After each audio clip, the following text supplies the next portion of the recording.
Okay, I'm going to start over here since it's a grid tied and show you where it comes in. Okay, this is where the grid comes into my house.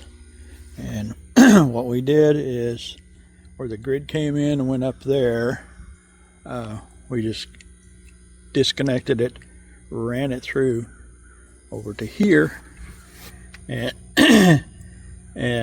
so the grid comes in to these two right here, and then when the switch is in the grid position, these middle terminals connect to these two here, and we take that back over to the house and tie it in right there.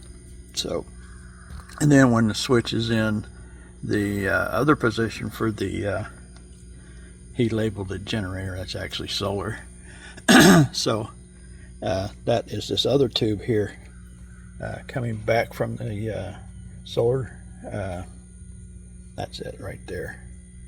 So yeah, generator out, generator in. That's the guy that installed the switch for me. But this is solar out, and this goes to the solar room. Okay, so that's the transfer switch. This is from Home Depot. It's a General Electric. There's the model number. You know, I did a lot of experimenting with other switches and stuff, and I'm trying to be cheap, and I ended up just biting a bullet and buying this thing. But aluminum URD cable. It's about $900.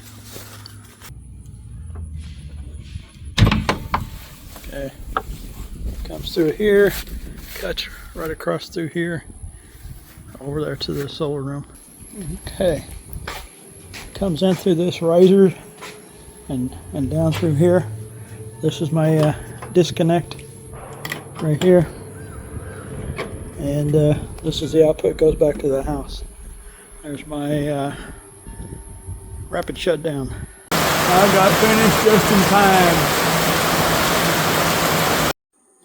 Okay, this is my solar room.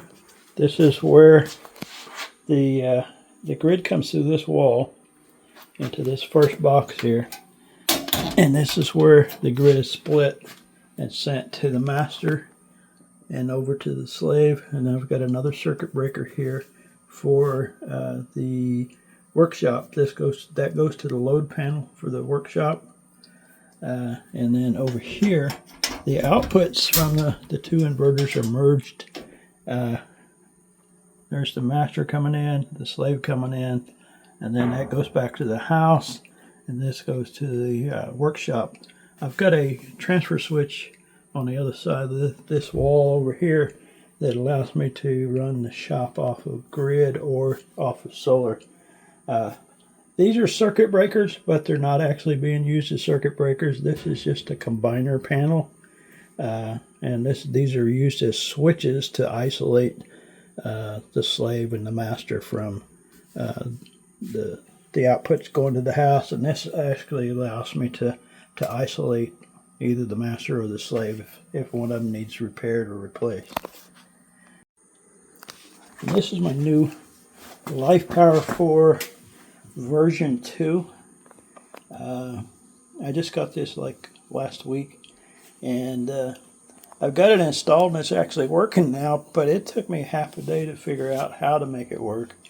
Thank Gavin Stone for his video, which allowed me to figure out what to do with this cable over here. This cable, you need to cut all the pins out except for pins 7 and 8 in order to talk to the older versions of LifePower 4. Okay, one thing I learned, and it's not in this manual, I found information online and watching Gavin Stone's video, is this must be the first battery in the stack if you're going to use the older versions. I guess it doesn't matter if they're all the version 2s, but all of my other batteries are version 1, so this must be address 1. Also, if you want to talk to the older batteries, these two switches need to be down if you're going to talk to the older batteries. And like I said, you need to clip all the pins except 7 and 8 on the on this cable. And then all these other cables can be the old Cat 5 cables. Anytime you make a change to switch the addresses on some of the others, you need to power cycle this in order for it to wake up and recognize the new configuration. So this is battery 1, 2, 3, and then starting at the bottom, 4, 5, 6, 7, 8, 9, go across the top, and then A or 10, B, C, D, E, and F, or that's 15. So in this configuration, once I got it where I wanted, power cycled, it woke up and I could see all 15 batteries. And this is where the solar comes in. This was a part of my original configuration. They're 40 amp, 1000 volt. The original switches I had in here, they were not that high a voltage. I think it was like 300 volts or something, and they destroyed themselves anytime I turned them off because of the arc. And I replaced them with these, and I've got 5 arrays, and there's 2 of my original, and then the 2 newer ones. These are Canadian Solar, 400 watt. There's 2 arrays there, and then these are 400 watt bifacial Hyperion, and this is 6 Canadian Solar. These are all on the east side. This is on the west side of the building.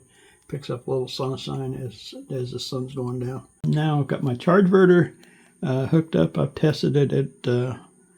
It works. I don't really use it unless I predict that the sun is gonna go away for a few days, like when the hurricane came through last month. But it's there, ever ready and working, so I'm not fearful of the power going out for 2 or 3 days, because I can always back up with my generator.